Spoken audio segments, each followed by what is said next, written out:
ఎలా గడిచిందో ఆ భగవంతుడికే తెలియాలి. భగవంతుడి యొక్క కృప వల్ల ఈ భయంకరమైనటువంటి తుఫాన్ అని చెప్తున్నారు. ఇది ఆశ్రమం ఊరికి చాలా అవుట్కట్స్లో, అంటే ఊరికి వెలుపల ఉంది. కనీసం పిలిస్తే పలికే వాళ్ళు కూడా లేరు, ఒక్క భగవంతుడు తప్ప. అందుకని అందరం కూడా భగవంతుని నామం చేసుకుంటూ కూర్చున్నాము, హరినామం స్మరణ చేస్తూ కూర్చున్నాము. ఆ భగవంతుడు కృప వల్ల కొద్దిపాటి, అంటే రేకులన్నీ, గోశాలలో రేకులన్నీ కూడా కొంచెం గాలికి లేచే పరిస్థితి ఏర్పడింది. గోశాల కూడా కదిలింది, ఆ రేకుల షెడ్ అంతా కూడా కదిలింది. దాంతో గోమాతలన్నీ కూడా భగవంతుడి యొక్క సన్నిధిలో కట్టేసాము. ఇక్కడ స్వామివారి సన్నిధిలో వాటన్నిటిని కూడా కట్టేసి వాటికి మేత, నీళ్లు అన్నీ కూడా ఇక్కడికే ఏర్పాటు చేయటం జరిగింది. ఆ విధంగా భగవంతుడు మమ్మల్ని రాత్రి అంతా కూడా కాపాడాడు. అది అందరికీ కూడా లోకమంతా కూడా క్షేమంగా ఉండాలని, ఇలాంటి విపత్తుల్లో అందరూ కూడా సహాయ సహకారాలు అందించుకుంటూ ఒకళ్ళు ఉండాలని ప్రార్థన చేస్తూ రాధే రాధే రాధే రాధే.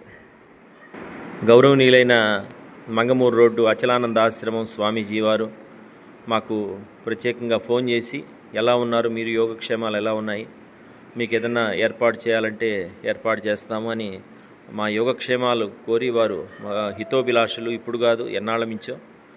అలా భక్తవత్సల భగవానికి జై, రాధా గోవింద భగవానికి జై, సమస్త భాగవత భక్త బృందకి, అనంతకోటి భక్త బృందకి జై, రాధాకృష్ణ భక్త బృందకి జై, గో మాతాకి జై, సమస్త దేవతా స్వరూపకి జై, జయ గోమాతాకి జై, తులసి మహారాణికి జై, జై జై శ్రీ రాధే. రాధే రాధే. ఈరోజు 29 తేదీ 29/10/2025 బుధవారం. ప్రాతకాలంలో రాధా గోవింద భగవానుని యొక్క దివ్య మంగళ మోహన రూపాన్ని తరించండి. బ్రహ్మముహూర్త కాలంలో వేకుజామున భగవంతుని ఎవరైతే దర్శనం చేసుకుంటారో వారి అమంగళాలన్నీ తొలగిపోతాయని, సమస్త ప్రారబ్ధ కర్మలన్నీ నశిస్తాయని మహాత్ములు మనకి చెబుతారు. భగవంతుని యొక్క సేవా మార్గంలో పొందే ఆనందం ఈ భౌతిక ప్రపంచంలో ఎంత వెతికినా దొరికేది కాదు. భౌతిక ప్రపంచం అంతా కూడా మాయామోహాలతోటి, స్వార్థ చింతనతోటి, అసూయ రాగద్వేషాలతోటి, కామక్రోధాది వికారాలతోటి కూడి ఉంటుంది. కానీ భగవంతుడితో సహజీవనం, భగవత్ సేవ నిత్య ఆనందం, నిత్య సంతోషం, నిత్య శాంతిమయం.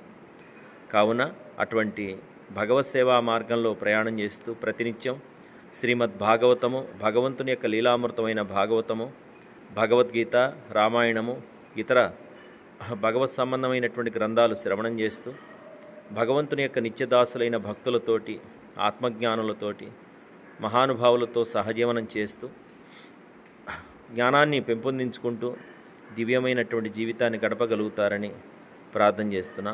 భగవంతుడు భక్తవత్సలుడు, భక్తవసుడు, భక్తపరాధీనుడు.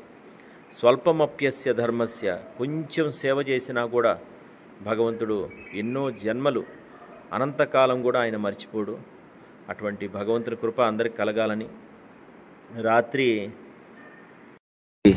తుఫాను తాకిడికి ఒంగోలు మంగమూరు రోడ్లోనే రాధా గోవింద ఆశ్రమం దగ్గర పరిస్థితి ఇలా ఉంది.